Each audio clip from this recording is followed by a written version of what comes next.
And we are live. Ladies and gentlemen, boys and girls, welcome to the Geek Debate. Now, some topics are really controversial. We want to dig into them, and we want to have a little friendly rivalry going between the pros and the cons. And the only way to do that, IMO, is a proper sit-down, structured debate. Now, this week, we've got a doozy. I say this week, I'm not probably going to do this weekly, but we'll see how it goes. If you guys share this around and we want to make it a regular part of the lineup, we will. But we are talking about a legacy port on our mobile consumer electronics, something that's probably not long for this world. Of course, the 3.5 millimeter headphone jack. It's a standard. Should it remain on consumer gear, or is it a legacy piece of electronics that's getting in the way, impeding progress? That's the premise of this debate. The full premise for this debate is the headphone jack should die. We've got two amazing guests to debate the pros and cons.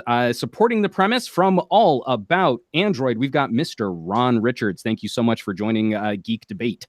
Wouldn't miss it. I love flying the flag for getting rid of the headphone jack. Yeah. And of course, I couldn't think of a better participant, a better debater to go against you, to attack this premise than Mr. Anubong Etta from Board at Work, the man with the wall of headphones. Thank you so much for joining the show. Well, thank you for having me. As you know, Ron is making a grave mistake, and he's also plugged in wired at the moment, so he doesn't believe. And we haven't even started. And I thought about setting up my Pixel Buds and using them, but I was like, an even more terrible use of wireless technology. But okay, we're gonna get into it. Save it for the debate. Save it for the debate. I, of course, am Juan Carlos Bagnell. I'm going to be the debate moderator. I will not be weighing in on this discussion. Instead, these two fine gentlemen will be carrying the conversation through one round of initial arguments at 3 minutes. Then they're going to get 2 minutes for a rebuttal, and then we're going to open it up to the Q&A. We're going to get some live chat from the audience. Make sure you direct your questions at one of the debaters. Then the other debater will get a chance to respond. So I've got the premise set up, and remember that premise again. We have an attack of the premise and a defense of the premise. The headphone jack should die. Mr. Ron Richards will be supporting that premise. Mr. Anubong Etta will be attacking that premise. And to make sure things are fair, we had a little conversation off cameras to who was going to go first. I've decided I am going to leave it up to chance. So we're going to do a coin flip. I'm going to say heads is the defense of the premise. So that's heads is Ron Richards. Tails is Mr. Anubong Etta. And I'm going to flip the coin right now to see who's going to go first. We should use the Google Now head flip. Yeah. Oh, we should have. Sorry. Oh, it's too late. I've already flipped the coin, though. All right, let's see. We'll fix it in post. We'll fix it after this. And it has come up heads. Mr. Ron Richards, are you ready to go? I'm as ready as I'll ever be. All right. I've got my handy dandy phone right here. All right. We have 3 minutes on the clock. I will give you a time warning at 30 seconds before your round is over. And you are ready to go, Mr. Ron Richards? I'm all set. Just give me the go. Your argument begins now. All right. So when we're talking about the headphone jack and the removal of the headphone jack, we've seen it get eliminated first on a lot of Android phones, and then it got a lot of attention when Apple removed it from their phones, in a rare case of Apple kind of trailing behind Android, and for a clear reason. The time of the 3.5 millimeter headphone jack is simply over. Right? We need to move on. The world needs to progress. The future technologies need to be embraced. And believe it or not, the headphone jack is a component that was invented in 1878. All right. The fact that we have a component in our phones that is well over 100 years old shows you that maybe it's time to move on. All right. And additionally, moving on and removing the headphone jack gives us a bunch of different opportunities to improve our phones. First off, the headphone jack as a component takes up room inside a device. And sure, the argument might be, how much room can that component take? How much room can that jack take? In this world of phones that are moving to bezel-less phones, which is another topic that we could debate later on, which I love the concept of bezel-less phones, having a big bulky headphone jack either at the top or the bottom of the phone gets in the way of moving the display all the way to the edge. I believe in a future of science fiction where we just have phones that will be displays and there will be no bezel, there'll be no edge. You can't do that with a 100-year-old plus jack getting in the way. All right. So additionally, having that headphone jack in the phone exposes you to another, if waterproofing and things like that are important to you, having a big hole the size of 3.5 millimeters really gets in the way of keeping water out of your device. And sure, I understand that, companies have been able to put caps and move things around to keep water from getting in the jack. But the best way to keep water out of your device is to limit the number of holes directly into the components. It seems pretty self-explanatory. And then additionally, the 3.5 millimeter headphone jack, because it is 100-year-old technology, is limited in what it can actually do. If you are an audiophile, if you believe in improving the sound quality of the audio you can get out of your device, and you're using a 3.5 millimeter headphone jack, you're out of luck. You want to use DAC, you're out of luck. All right, unless you want to have some sort of converter box or some sort of converter device in there, you are going to be limited to a truly analog connection through headphone jacks. And so that is, you'll never get better audio. Finally, Bluetooth I admit Bluetooth had a rocky start, but with the help of Google, with the help of Apple, the Bluetooth spec is getting to a point where it is dependable. It is able to be used. And finally, you can get a pair of Bluetooth earbuds, wireless earbuds for $20 on Amazon. The cost argument is not an issue anymore. Sure, you might have to spend 150 plus on Pixel Buds if you want the latest and greatest kind of stuff on the Android side, or AirPods on Apple. But if you don't want to spend that, you don't have to. I spent $20 on these that I'm using right now. Time is up. All right. There you Excellent. Go. Some passionate pleas for yes, I know. Dismiss the timer. My timer on this phone just kept saying time is up, and I dismissed it like 3 times. Excellent points. We've got some passion to start with, some fire. We've got all 3 minutes of that. Mr. Enabong Etta, are you ready to join the conversation and attack the premise that the headphone jack should die? 1 second. I'm having technical difficulties here. Uh-oh. I can barely hear you. Might be because of all that old-fashioned technology. Exactly. No, this is actually Windows. This is an electronic difficulty. Actually, we can do another debate about Windows. My joke about using old-fashioned technology. It's like you're making a Windows joke. Windows joke. Yes, I'm ready. Okay. All right, Mr. Enabong Etta, your first round of arguments. We have 3 minutes on the timer. Actually, do I have a rebuttal for his statement first? No, this is your initial argument. Then Okay. After your initial argument, Ron will be coming back in for the rebuttal. So you have 3 minutes up for your main argument, attacking the premise of this debate. And we are beginning right now.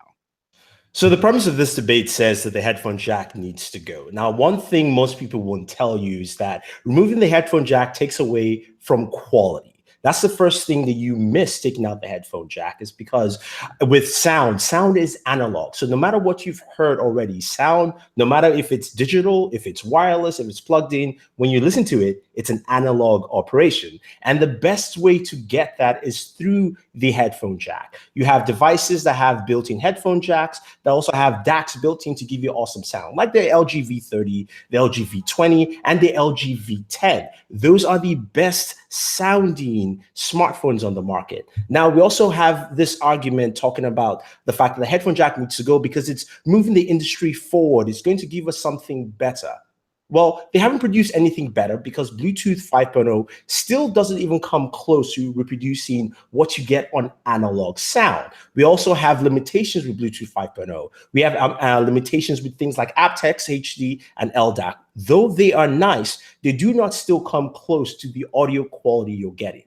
Now, you also hear things about taking away headphone jack to improve your devices. Well, here's something that happens when you remove the headphone jack. It actually reduces the quality of your device in a couple of ways. Number one is battery size. Just because you want to shrink your device doesn't mean that you're going to get the same size battery. And as we've seen quite well with the iPhone, so the iPhone battery has not increased in size, and Apple has had to slow down their devices. So therefore, that is just something from an adverse effect of taking away the headphone jack, even though it's not directly to sound, but it's still reducing the kind of quality you're getting for your devices. Now, we also hear the fact that, taking away the headphone jack is moving us forward, because the headphone jack was created in 1878. It's an old piece of technology, and it doesn't move anything forward. But in the 90s, Nokia was able to actually power TVs through the headphone jack, because you able to use the headphone jack to use as a remote control functionality. So there's a lot you can actually do with it. It's just because a lot of companies are trying to force you to buy accessories. That is what is happening with this whole argument here. It's not an argument to give you improved audio. It's not an argument to give you better quality. It's an argument to basically give you the ability to buy more accessories from these companies. And that is what you are getting here. There is nothing that actually points to the fact of quality. And you will hear that from a lot of companies saying, we're trying to improve things, but not improving the quality of your audio. And the options do not go to any point close of getting the same quality as plugging your headphones directly to your smartphone or any device that has a 3.5mm jack. And we are clear. Excellent. Joined the conversation. Some good points back and forth. We've got some good chatter. We've got some great conversation happening in the live chat right now, plus some Q&A questions that we'll have from the audience at the end of the debate. But now I feel it's time to rebut what we've heard. To spend another 2 minutes from each debate participant, give them a chance to respond to the initial arguments made by their competitor here. And so, Mr. Ron Richards, we're going to start off with you here. Going to be 2 minutes on the clock. Again, I will give you a 30-second warning when we're getting to the end of your round. Are you ready to rebut? I am ready. Excellent. And you have 2 minutes starting now. So I want to keep this as scientific and technology based, and I don't want to attack my good friend over there on the other side. But I do find it funny that when your two arguments back were quality and being forced to purchase additional equipment. You yourself have a wall of headphones behind you. Clearly, you like to buy additional equipment. So I don't really see how that goes against what you're already doing. When you can buy an expensive set of headphones that are either wired or wireless, you're still buying another pair of headphones for that wall, my friend.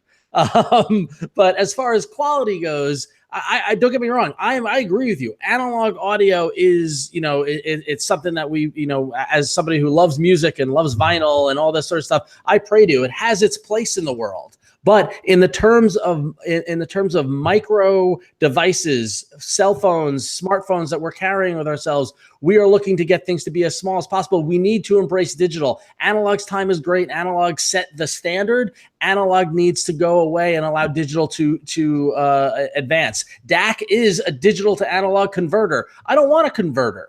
All right. We're in a point in the world where we don't need to be converting things anymore. We have moved to a completely digital standard in terms of with audio quality, whether you've got FLAC or lossless audio or these sort of things, the audio codecs or whatnot that serve the audio out to the headphones now are getting better and better. And the way they're going to continue to get better is to put more R&D into them and bring that level of quality up. If you want to embrace analog, by all means, sit at home with your headphones, plug your wire in, plug it in. I have a tube amp for my record player. I love it. When I'm on the subway, I don't need that.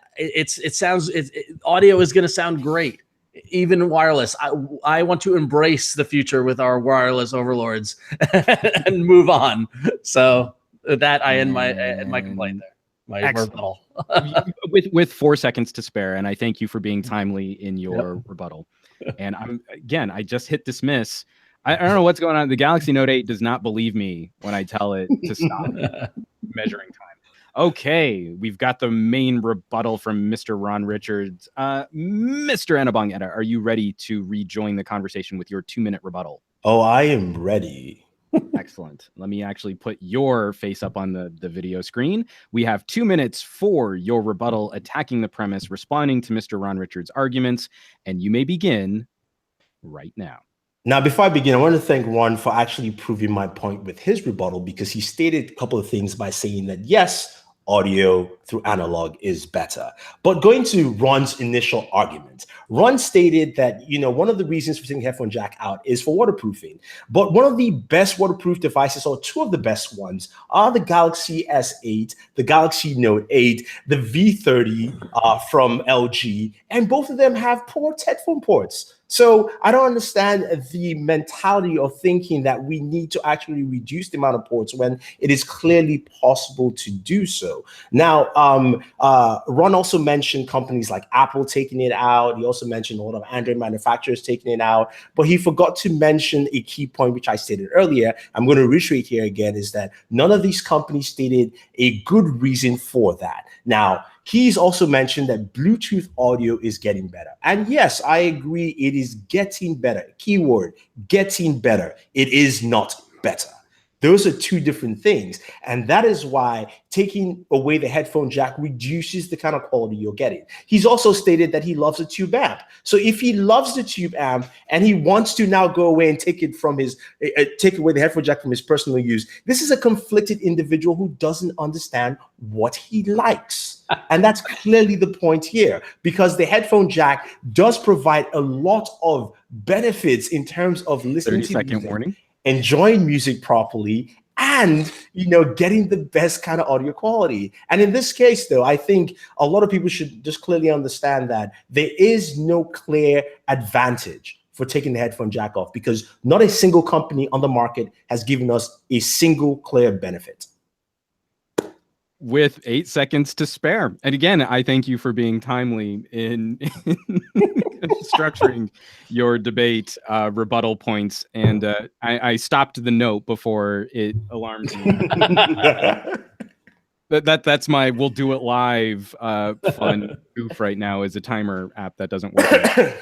So we're going to open this up to some questions from the audience. This is a little Q&A time. Please direct your question towards one of the debate participants. We do have a few coming in already that I want to address to start. Ron, unfortunately, it looks like our audience really wants to put you on the spot. That's fine. Hopefully I could, because I feel like we could go like 3 more rounds with this, and hopefully I can address some of the other things that Anubang said that I'm just like,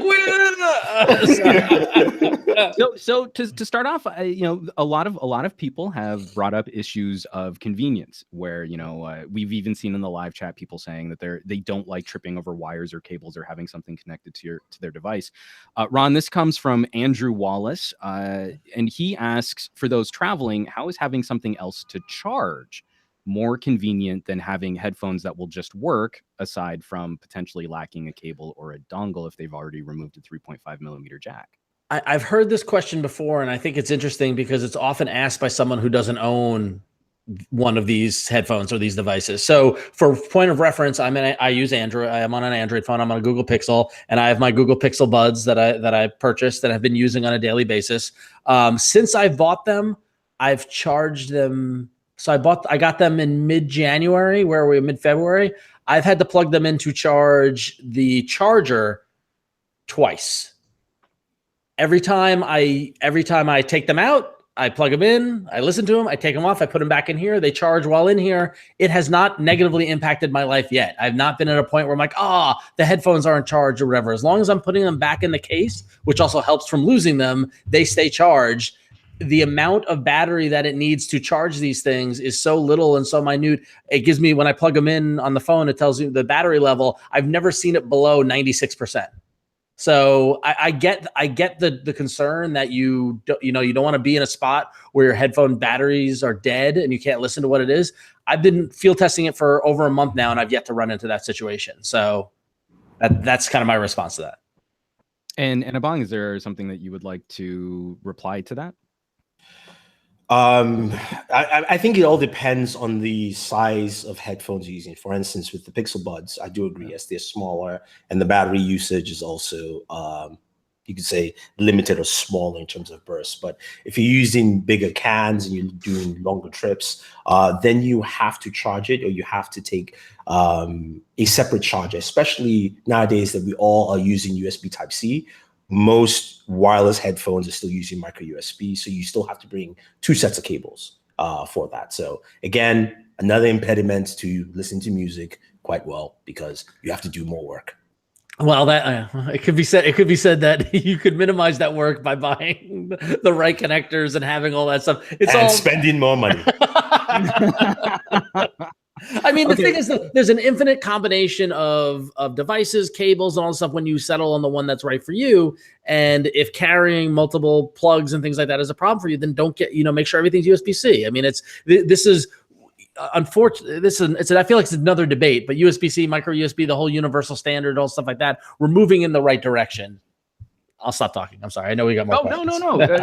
I liked the energy with which you replied to the reply. Yeah. I do have a question. This isn't so much a question. I'm actually pulling something here from or where I'm trying to keep up with the live chat, which is awesome that you guys are participating in the live chat. It makes me so happy.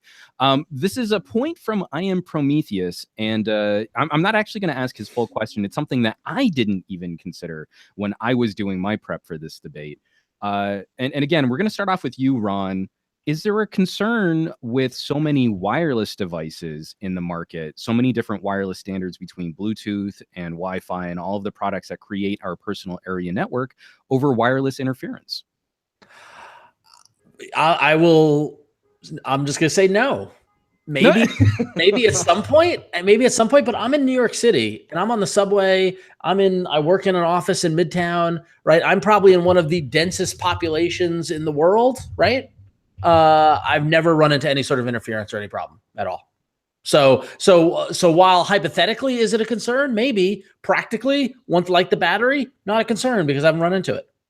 So, and Thunder E, what do you think about a future standard of connected devices where we're all emitting a ton of EM bandwidth that might start to conflict with our neighbors? There is some concern just because if you're talking about just wireless connectivity in general, just because I have experienced that and I cause a lot of interference with my neighbors just because of the amount of stuff that I use and do. But also when it comes to Bluetooth, if you're looking at like audio with headphones, I have noticed that it depends on devices. Some devices have had interference if I'm on the subway or at certain times. So I think it needs to be improved. But if you're talking about like health concerns, that's a whole different discussion altogether because we have no idea. We're doomed. We're dead. Yeah, we have no idea exactly what is going on. I'm thoroughly prepared for it in about 20 years when I go to the doctor and I have numerous tumors in my head. And the doctor goes, "Did you use a lot of wireless technology in the 2000s?" Yeah, I mean, what's hilarious is that I didn't even think about that when I Am Prometheus wrote the question. That's the first thing that came to mind. Oh, but what if it interrupts my Wi-Fi's? Enabong, we actually have a question here. This is coming from, I am so sorry, I'm going to be mispronouncing names. Rari Ahern. Yeah, he used the super chat here in the YouTube chat, but this is an interesting point. Hasn't wireless streaming compression through either aptX HD or through Sony's standard, the LDAC, hasn't it reached a point where most consumers are going to be more than satisfied with that as an audio quality for the type of media they might consume? I mean, it's greatly improved, and my whole theory of moving away from the headphone jack is like anything else. I match it with Wi-Fi and Ethernet. When we got gigabit Wi-Fi capabilities, I was fine. I'm like, yeah, I don't need a wire anymore because I can match, the same bandwidth with it. And I think that's what it needs to be. I'm glad they keep improving. aptX HD is something I always mention in most of the wireless headphones that I review. And I think it's something good, especially as well as LDAC. But I just want them to improve, and it's an option. I like options, not just taking away. If I have the option I'll put it this way. I went on a trip. I was in San Diego last week, and I had my Galaxy Note 8, which was charging, so I turned it off because it was like 10%, and I had my Pixel, and I couldn't plug headphones in, and I just decided to read a book because it was pointless. And that's probably a great use of your time. Reading is fundamental. Well, and Ron, I mean, doesn't this kind of strike to some of the evolution points in your argument that obviously technology is not a finished, step product. It's always on a continuum of whether or not these things are improving. And do we see that this wireless standard is improving to a point commensurate with people who have already invested in wired gear? Well, yeah, I mean, that's really that, and Anubhav makes the great example between, Ethernet or wireless. For years and years and years, I was hardcore. I need a router. Give me an Ethernet cable. I want the most amount of bandwidth I can get. I want to maximize my throughput. But now, we've got this insane, I've got a 1 gigabit connection coming into my house, and I do the test on the Wi-Fi, and sometimes it's faster than the Ethernet. Like we're at a point now where it's great. Technology evolves. Everyone puts themselves on a spectrum of where they're comfortable with that technology evolving. We are early adopters, I would assume. I know I'm an early adopter. I want to try the newest, latest, greatest, best stuff. The stuff I recommend for my sister, who is a novice, I want to wait to make sure that it's going to work and it's going to be solid and say, okay, this is the way to go. Right now, probably this is the first year where I would say move to a wireless headphone option, because I think that through my experience, through the technology out there and the phone that she's on and things like that, I think that it will work for her. But that's a personal question that everyone's got to ask of themselves, is that how much are you willing to deal with? How much frustration are you willing to deal with versus quote unquote it just working? Yeah, see, but that brings a point of saying, back to the Ethernet jack, is you don't have to force, and that's my problem. You don't have to force people. You have to provide best quality. So for instance, if headphones were running off Wi-Fi, I will not complain, because you will get the full bandwidth of audio. And I would say, yeah, it's the same thing or better, or at least it matches. But we don't have that. And when you're taking choice away from the consumer, then you force them, and it's an accessory buy. It really comes down to that. It's like with Google, remember, now you went out and you bought the Pixel Buds for you to enjoy your Pixel to the best advantage.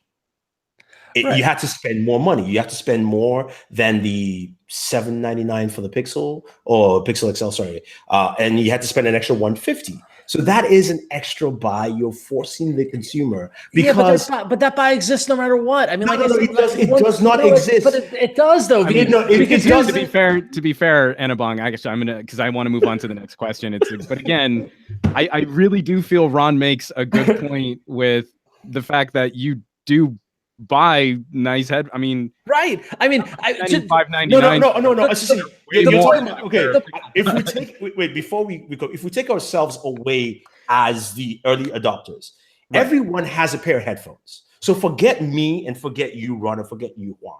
If they buy a new phone, they can plug in those headphones they bought last year or 2 years ago, and voila, listen to music. Not go out and buy that $150 Pixel Buds, because it easily. Let me just Ron. Let me go ahead, and because I know you've got a response to that, and then we'll get to the next question. But we are going to move on after Ron's point here. All right, I'm just going to say real quickly that price choice exists, wired versus wireless. I have a pair of $20 Sony Sport earbuds I bought at Duane Reade. I also have a pair of $400 wired cans that I use at my desk at work, right? So like that choice exists. If you don't want to spend $150 on a pair of Bluetooth headphones, you don't. There are $30 options that sound fine.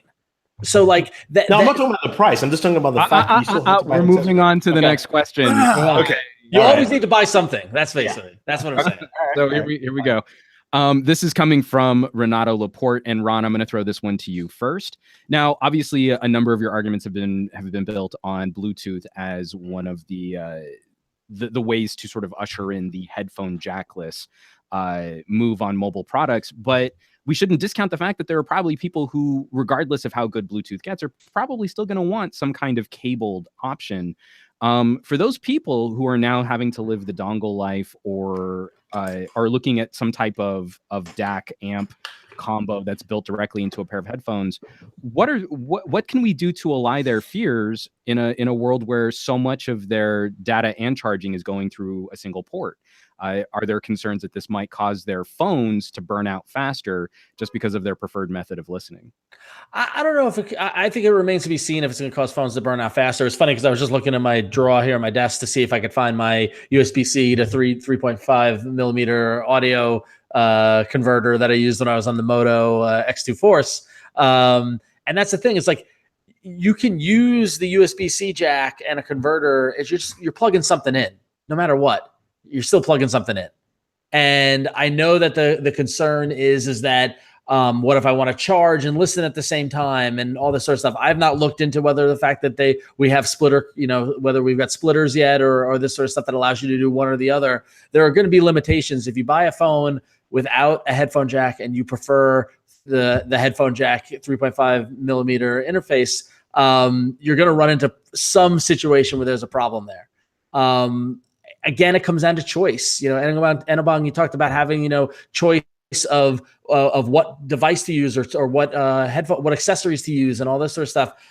When you buy your phone, put that choice into play. If the headphone jack matters to you, don't buy one without one. It's simple as that. If you do really have a pair of expensive headphone cans that you want to use and you buy the Pixel 2, you're going to use a dongle. Get used to that. Are you not going to be able to listen to music while you're charging? Possibly. Get used to that. Like, these are all the things, like it's almost screaming at a wall. It's tilting at windmills to think that we're going to change, we're going to change Google or we're going to change HTC or Apple or any of these other companies. They're already doing it. So either pick your lane and stay in it, or we can sit here and argue amongst ourselves. It's not going to change. I'm glad Ron likes the defeatist argument of picking your lane and staying there, but I mean, Enabong is it's a choice. You were mentioning something like a lifestyle durability. Yeah. When you were talking about when we were making this sort of conversation about stuff like water resistance, but for a lot of smartphone users out there, Apple has finally deigned us with wireless charging. So hopefully Qi charging will finally reach some sort of consumer mass adoption in a way that, again, only Apple could offer us. But would there be some concern about talking about a type of durability that a lot of people take for granted, namely plugging their phone in, since that's usually something people are only really apt to do as they're going to bed at night? Yes. Currently right now, just because we are in a stage where wireless charging is still not as fast, and Apple has adopted it, so hopefully together everything kind of pushes forward.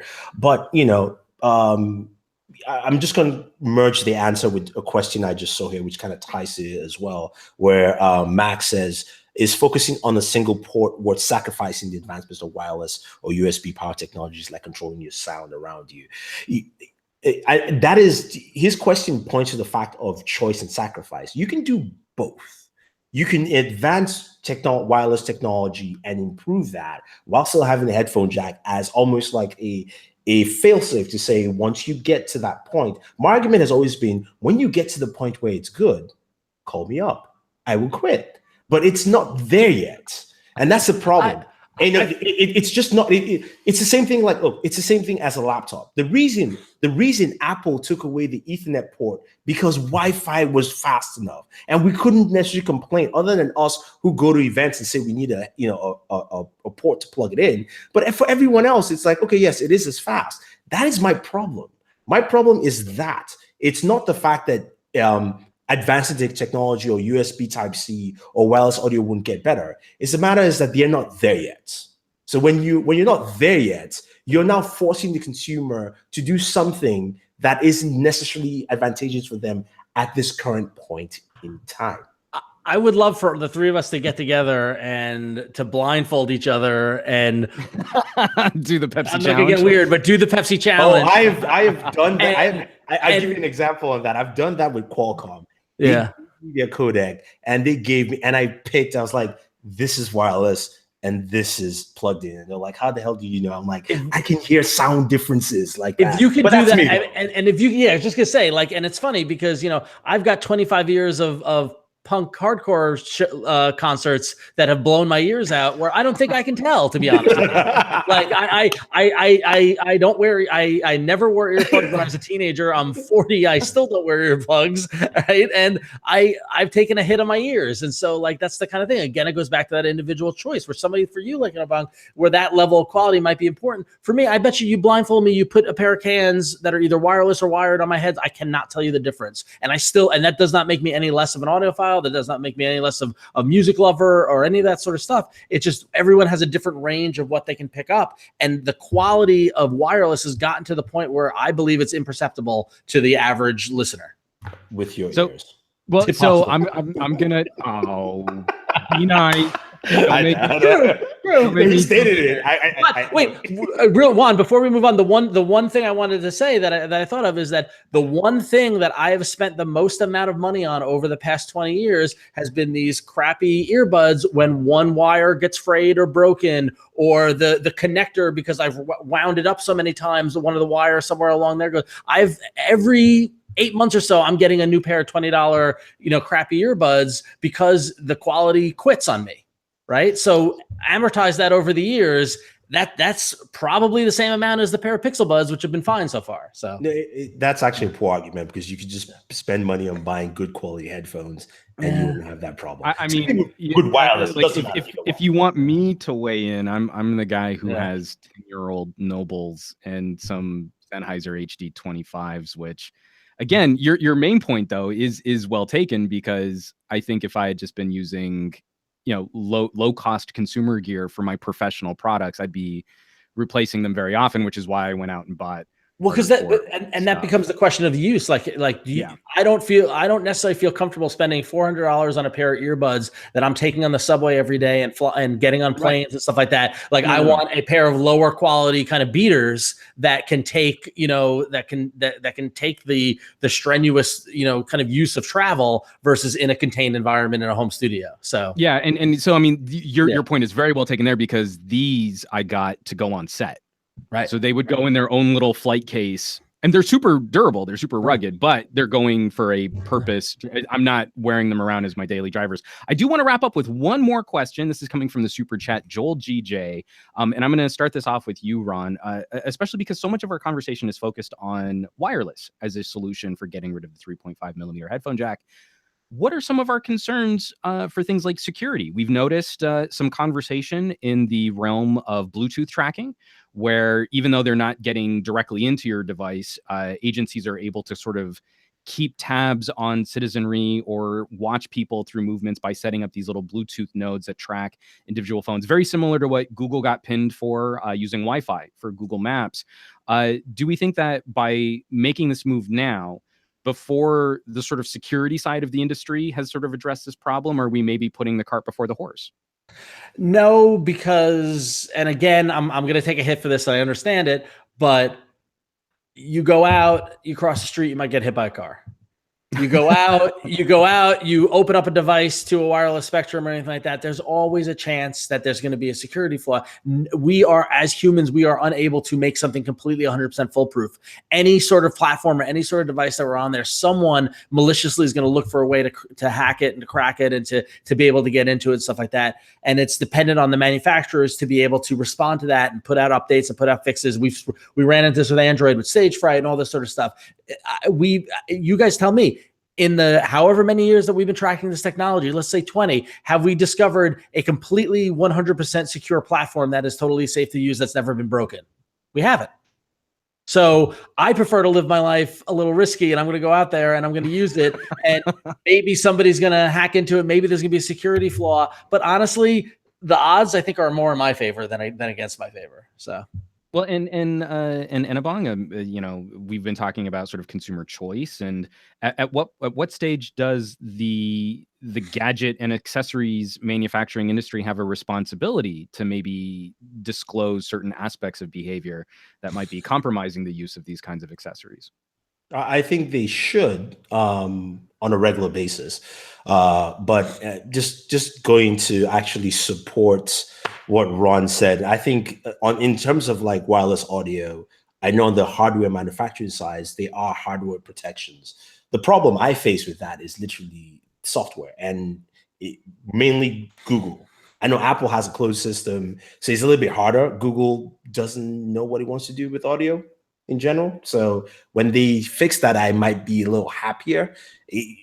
Sadly for me to say, it's actually better to be in an Apple ecosystem with wireless audio, just because we know that at least they're using proprietary steps, for the audio signals, as opposed to Google, which hasn't set a standard yet for Android.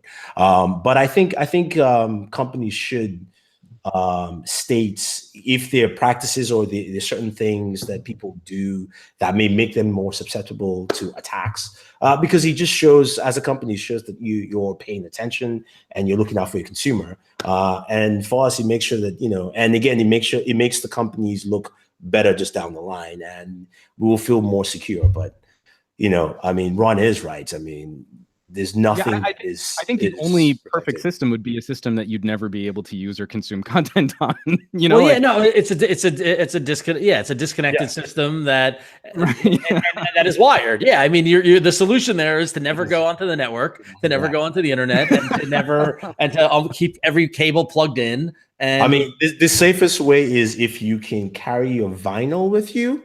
Your wheelbarrow of vinyl. Or if you still got your tape deck or Walkman, that's you're rocking your boombox. I think that little bit of agreement right there, just that little togetherness where even at the end of a rough and tumble debate, we can come together and say, you're not safe no matter what you do, is the perfect way to wrap up this debate. Now, for those of you watching live, unfortunately, we can't post a poll immediately into the broadcast. As soon as this broadcast is offline, there is going to be a way for you to vote. Not necessarily on who you like better. Come on, we got to keep you guys honest. It's all about the more persuasive argument. So come back to this video. There's going to be a little eye in the upper right-hand corner where you can click on that, get to the poll. There are going to be 4 options.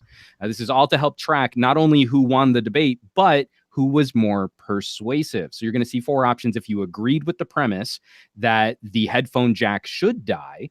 If you agreed and you still agree, if you agreed, but then someone changed your mind over the course of this conversation, flip side. If you originally disagreed with the premise, and if you still disagree, or if one of our participants was able to change your mind, those are the 4. Make sure you pay attention to that vote. You're not just voting for who you think you like, because I'm not going to put their names.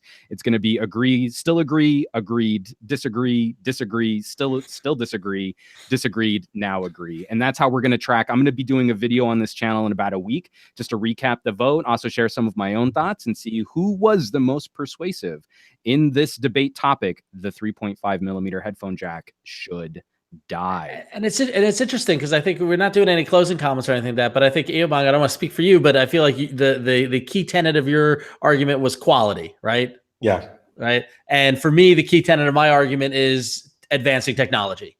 Right. Get rid of it to allow bezel-less, to allow more room for components, things like that moving forward. I think it comes down to those 2 key components, which I think is interesting. It definitely comes down to those. And I think, I mean, I hate to dig on Ron again, though, but Samsung did prove that you can have bezel-less and have headphone jack. Okay, we're not gonna but that's Samsung. That's Samsung. Come on. Okay, so from this point on, it's those choices won't be difficult to track. If anyone complains about having those 4 poll options, I think they should be mocked ruthlessly in the comments. But in those comments, we do hope to hear from you. Let's continue this discussion. Let's have some good back and forth about something that I think a lot of people take for granted is smartphone audio. We just sort of assume that there's going to be some way to listen, that it's probably pretty good. And so even if this is just a place for you folks to talk about your favorite solutions for listening to high quality audio wirelessly or wired, I hope to see some fun chatter down in the comments below. Ron and Eobong, I want to thank you both so much for laying it all on the line here, for the blood, the sweat, the tears. Starting off with you, Mr. Ron Richards, where can people track your exploits around the internet? Yes, so if you want to continue to follow my unpopular opinions, specifically related to smartphones, go watch All About Android on the Twit network. It's twit.tv/AAA. We do it live every Tuesday at 8 p.m.-ish Eastern time. And that's where I talk about getting rid of the headphone jack, supporting bezel-less phone design, pretty much any unpopular opinion, I take it. No, I'm kidding. But I really believe in all this stuff. You can follow me on Twitter also. I'm on Twitter at RonXO and on Instagram at RonXO. But yeah, this has been fun. Thanks, Juan, for having me. Eobong, you're awesome. This was a blast to argue. And Thunder E, where can people find more information on the content you're producing for the digital space? Yes, you can find me on YouTube, Twitter, Instagram, Facebook. It's all Bored at Work, spelled with 2 O's, so BOOREDATWORK. And we talk about all things tech. We cover headphones quite a bit. both wired and wireless, and we give you solid logical points to why you should pick up some of these things. you geek. I know. I of course am some gadget guy around the web where you can keep up with all of the various permutations and discussions that I'm trying to host in a variety of different topics. You can also catch me on Newegg Now every Thursday at 10 a.m. Pacific time. If you folks enjoyed this show, sharing is greatly appreciated. Hopefully, Geek Debate is something we can turn into a regular feature where these types of conversations, sort of blurring the line between just a straight up argument and something really long form and podcast style, where we can really find some structure and cut to the quick and have the viewers decide who is most persuasive. That can't happen though without your support, getting out there, sharing, liking, commenting, subscribing to everybody's channels here, and joining that conversation where you can find it online. Thank you so much for watching The Geek Debate, and I will catch you all on the next video.